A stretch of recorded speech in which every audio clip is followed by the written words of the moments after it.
Michelle Obama's nasty party shut down immediately after who unexpectedly showed up. Michelle Obama is no stranger to a party, neither in the White House or now as a civilian. While she's used to a certain caliber of celebration, she was just busted in a party of a different kind that got immediately shut down when an unexpected guest showed up. The former First Lady should be enjoying herself now more than when she was in the People's House, since she called it her prison. She's out of that supposed jail cell now, but finding herself trapped in another situation she's complaining about. Her pity party over what she perceived as her biggest struggle yet just came to a screeching halt after her worst nightmare showed up and put her in her place.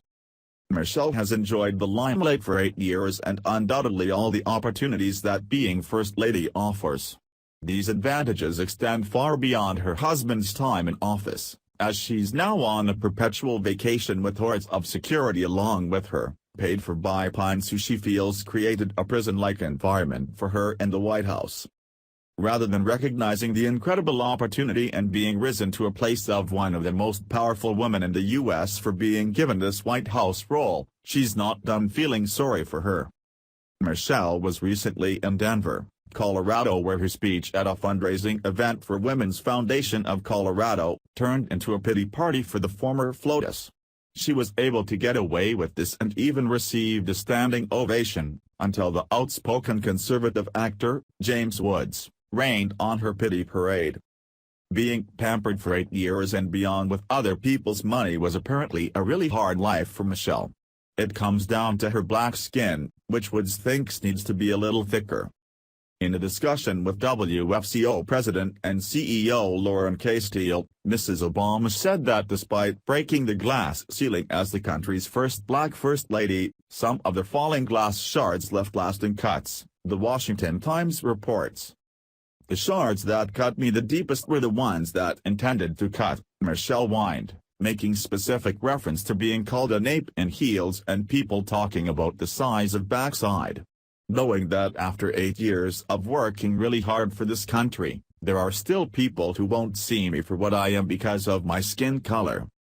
Mrs. Obama said women shouldn't let their scars stop them from achieving their goals and empowering younger generations, the Post added.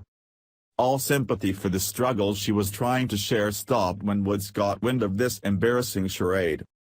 The award-winning actor was wise to Michelle's stage antics, as he's made a career out of pretending to be someone else for entertainment value, just like Michelle has now.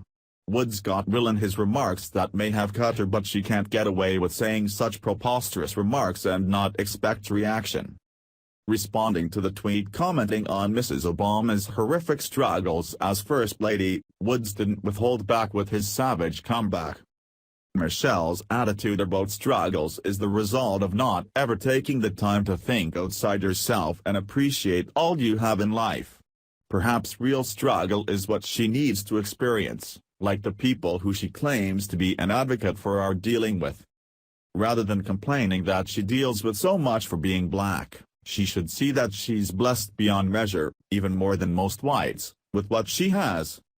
This non-grateful and rather racist attitude is part of who she is, going back to the commencement speech she gave to a black audience of Tuskegee University. This sentiment shared the same poor me tone as her post this one in Denver did recently. The Washington Post reported. Laura Ingraham called the First Lady's commencement address a litany of victimization. Rush Limbaugh accused her of playing the race card. Sean Hannity said Obama displayed a bitterness and a lack of appreciation for the opportunities afforded her and the president. And Mark Levin said the two of them have done more damage to race relations in this country since George Wallace. There, I said it and I mean it. If Michelle really wanted to do something to empower women and the black community, she would discourage self-loathing sob stories in her speeches. Share if you're happy that she's out of the White House she didn't appreciate and now have a First Lady who does. Thanks for watching. Please subscribe Breaking News 365 channel. Goodbye and see you again.